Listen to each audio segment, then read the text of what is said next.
What is up, everyone? Welcome back to another video today, and in this video we are doing the 14th installment of Retro Reviews. Today we're going to be reviewing my Gemini Jets 1 to 400 scale KLM Airlines Boeing 787-9 Dreamliner.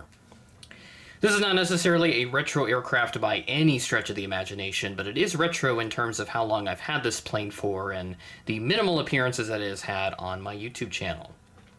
So I picked up this model back in March of 2016, around my birthday at that time. So I've had this model for 8 years at this point, which is crazy to think about.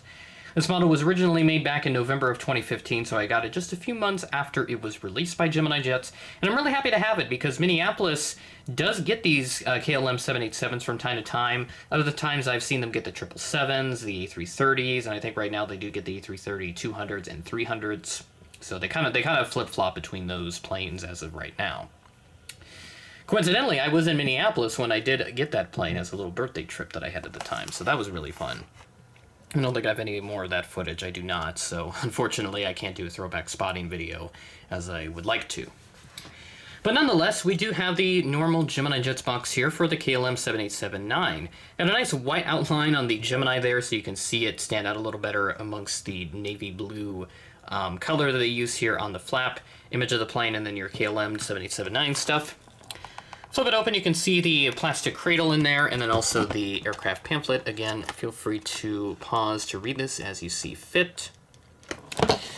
And then we'll flip it over to this side. You can see all your standard stuff. Item number on this is GJ KLM 1507. And there's your bottom of the box, and the right side, top side, and then the back side.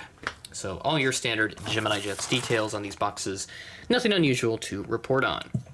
So that brings us to the model in question.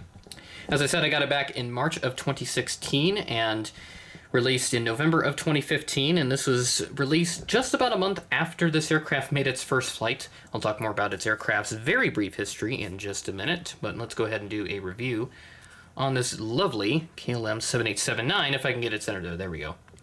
So go ahead and zoom in on the front of the aircraft, as you can see. Starting off here, we've got the nose cone and the cockpit windows. Got the SkyTeam logo along with the Air France KLM logo. Some little pitot tubes there printed on. Got the L1 door and the aircraft name, which is Anger, I think is how you say it. It may not be right, but it's supposed to be that.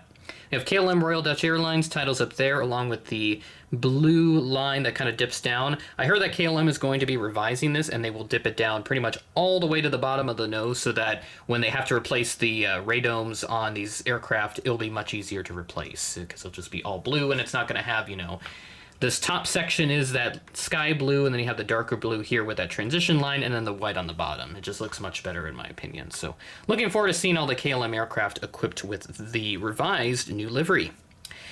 We move towards the midsection here, and you can see that, yes, this is a cradle mold, so this is on the not-so-good Gemini JC787 mold that they had at the time, with a lot of wing flex, but that's how it's supposed to be in flight, but obviously not on the ground, so that's obviously quite a problem there for those that do notice it.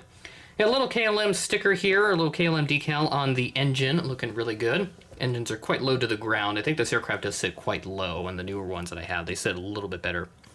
Oh yeah, on the top here as well, you got two antennas, one up here, one back there, and then also your Wi-Fi dome.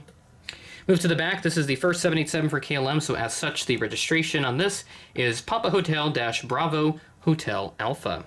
Boeing 787-9 behind the rear boarding door and the Flying Dutchman just underneath that blue transition line, and the beautiful KLM tail with the white background. And then on the other side, it's going to be basically the same. I'll go ahead and show you here. There is a bit of a different aircraft name on this side as well. It's supposed to be, does it say Carnation? Yep. And then you can see some luggage doors back over there looking really good. There's another KLM logo on the engine. And oh yeah, you can see like a little red light on the wing as well, if I can get the camera to focus on that. That may be a little too close to the lens, so that's why it's not going to focus. There you go, you can kind of see it looking really good. Nice detail there captured by Gemini, so that they get an A for effort on that one.